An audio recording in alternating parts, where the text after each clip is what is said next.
বলিউডের এক অন্যতম জনপ্রিয় অভিনেত্রী হলেন প্রিয়াঙ্কা চোপড়া। তার বিয়ের পর থেকেই বলিউডের সঙ্গে নিজের দূরত্ব বাড়াতে থাকে, কারণ প্রিয়াঙ্কা চোপড়া বিদেশে থাকেন বৈবাহিক সূত্রে। তিনি এখন হলিউডের বেশ কিছু প্রজেক্ট নিয়ে ব্যস্ত হয়ে পড়েছেন। গত শুক্রবার প্রিয়াঙ্কাকে অর্থাৎ দেশি গার্লকে দেখা যায় মুম্বাইয়ের বিমানবন্দরে। আর সেই ছবি সোশ্যাল মিডিয়ায় ভাইরাল হতেই ভক্তদের মনে প্রশ্ন জাগে যে বলিউডে সিনেমার কাজ শুরু করতে চলেছেন তিনি। সোশ্যাল মিডিয়ায় ঝড়ের গতিতে ছড়িয়ে পড়ল বলিউড অভিনেত্রী প্রিয়াঙ্কা চোপড়ার সেই ভিডিও। গত শুক্রবার কাক ভোরে মুম্বাইয়ের বিমানবন্দরে দেখা যায়। তার সঙ্গে দেখা গেল না স্বামী নিক জোয়ান্স এবং ছোট মেয়ে মালতী চোপড়া জোয়ান্সকে।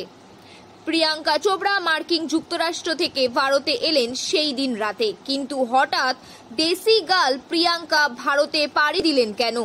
দিন দিন আরো সুন্দর হয়ে উঠছেন প্রিয়াঙ্কা চোপড়া, সকলেই তার প্রশংসা করছেন। বলিউড মাধ্যম সূত্রে খবর, প্রিয়াঙ্কা চোপড়ার প্রযোজিত মারাঠি সিনেমার পানির ট্রেলার লঞ্চের অনুষ্ঠানে জন্যই মুম্বাইতে এসেছেন। 18ই অক্টোবর মুক্তি পেতে চলেছেন পানি। বেশ কিছুদিন আগে তার ইনস্টাগ্রামে পেজ থেকে পোস্ট করেছিলেন পানির ছবির পোস্টার। পানি সিনেমাটি পরিবেশ বিষয়ে বার্তা দেওয়ার জন্য জাতীয় পুরস্কার পেয়েছে।